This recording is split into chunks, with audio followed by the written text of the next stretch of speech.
On paper, it was one of the safest companies in Europe. It sold milk. Its accounts showed nearly 4 billion euros sitting safely in the bank. Auditors had seen the proof. A letter from Bank of America itself.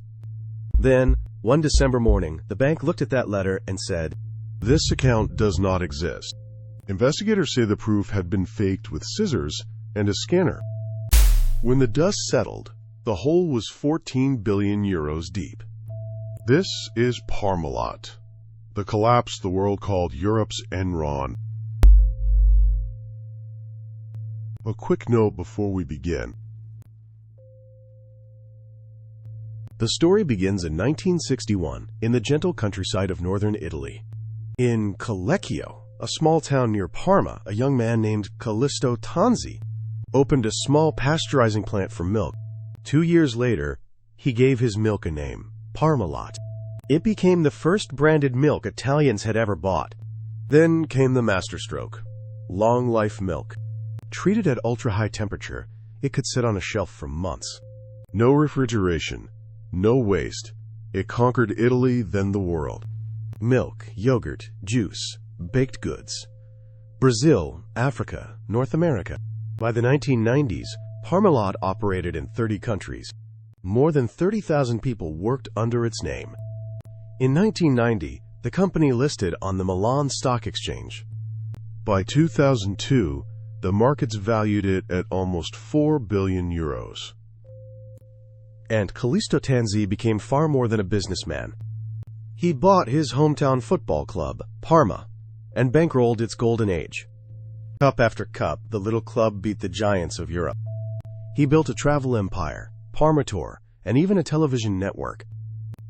He was devout, generous, a patron of churches and charities. To Parma, Tanzi was a saint in a gray suit. The empire looked unshakable, built on the safest product on earth. But the books told a different story. And they had been lying for a very long time. Italian courts would later establish a staggering fact. Parmalat's accounts had been falsified for roughly 15 years. The global empire had a costly secret. Much of it lost money. Ventures in Latin America bled cash year after year. Admitting that would have crushed the share price and the borrowing. So, investigators found the losses were made to disappear. The instrument was a web of offshore companies, shell entities scattered through tax havens, far from prying eyes. The most important sat in the Cayman Islands. Its name was Bonlat. Bonlat was the group's financial dustbin. Debts and losses were swept in. Imaginary assets were conjured up. Its crown jewel was a bank account in New York. 3.95 billion euros, supposedly held at Bank of America. The auditors asked for confirmation, and a letter duly arrived. Bank letterhead, official signature, everything in order. Investigators say that letter was built in Parmalat's own offices, cut and pasted from old documents and passed through a scanner. A 4 billion euro fortune created on a photocopier. By 2002, investigators say Bonlat's fictitious assets reached $8 billion. And the deception did not stop at hiding losses. Money flowed quietly out of Parmalat into the family's other businesses. Tanzi himself would later admit diverting roughly 500 million euros. Courts ultimately put the figure near 800 million. Much of it propping up the family's travel empire, Parmatour. Meanwhile, the company kept borrowing, heavily. Parmalat bonds were sold through local banks across Italy. To families, to pensioners, to people who trusted the milk company. More than 135,000 small savers bought in. Their money kept the machine running. The paper kept them calm. Hiding in plain sight, there was one simple, devastating question. If Parmalat had 4 billion euros in cash, why did it keep borrowing billions more at interest? Analysts asked. The answers were always vague. In 2003, the doubts sharpened around a strange Cayman vehicle. An investment fund called Epicurum holding hundreds of millions. Under pressure from its auditor Deloitte, the truth slipped out. Epicurum was not an independent fund at all. It was, in effect, just another pocket of Parmalat itself. Parmalat said it would cash out of Epicurum to calm the market. The money never came. The market began to hold its breath.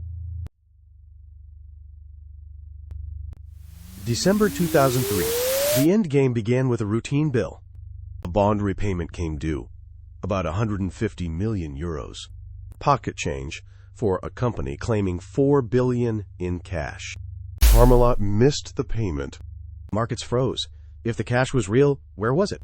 Rating agencies, regulators, and auditors all began to dig. Every thread led back to one document, the Bank of America letter, the proof behind 4 billion euros. On December the 19th, the bank itself delivered the verdict. The letter was a forgery. The account did not exist. In that instant, Europe's 8th largest industrial group was finished. The shares collapsed. Trading was halted. Newspapers called it the biggest corporate scam in European history. On Christmas Eve, Parmalat filed for bankruptcy. 3 days later, the courts declared it insolvent. And that same week, police came for Calisto Tanzi. The Saint of Parma was led away to Milan's San Vittore prison. Then the accountants opened the real books. Parmalat's true debt was around 14 billion euros, 8 times what the company had declared.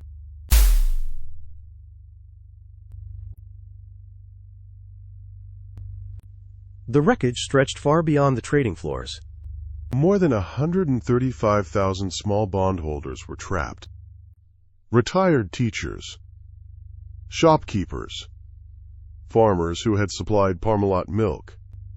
Many had put their entire life savings into Parmalat paper. They had not gambled on some exotic startup. They had trusted the company that sold their children's milk. In Parma, the shock was personal. The football club, the sponsorships, the jobs, the pride, all poison. Italy asked how 15 years of lies had passed every audit. The world found a shorthand for it: Europe's Enron. In custody, the patriarch began to talk. Tanzi admitted that money had been diverted to the family companies. Around €500 million, by his own account. The trials would take years, in courtrooms in Milan and Parma. In 2008, a Milan court convicted Tanzi of market rigging. 10 years, reduced on final appeal to 8 years and 1 month. In 2009, police found something extraordinary. A hidden art collection, stashed with friends and relatives. Masterpieces, kept out of reach of the people he owed. In December 2010, the court in Parma went further. For fraudulent bankruptcy, Tanzi received 18 years. In May 2011, at 72, Calisto Tanzi finally went to prison.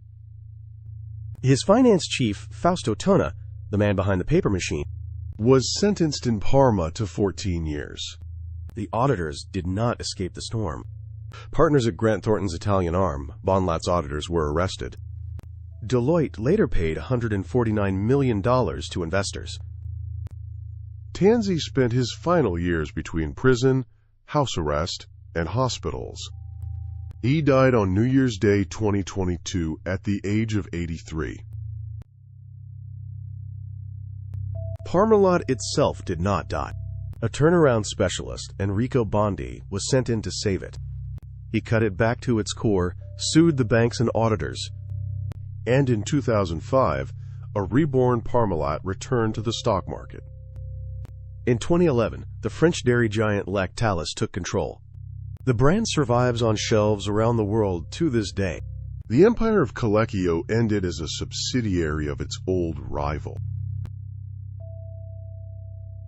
So what does Parmalat teach us?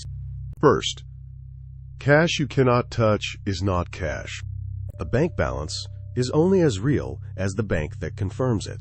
Second, watch what a company does, not what it declares. A business sitting on $4 billion does not beg savers for loans. When the behavior contradicts the balance sheet, believe the behavior. Third, a fraud does not need exotic products. This one hid inside the most innocent product on earth. 15 years of forged paper behind a carton of milk. The lie always looks safest just before it collapses.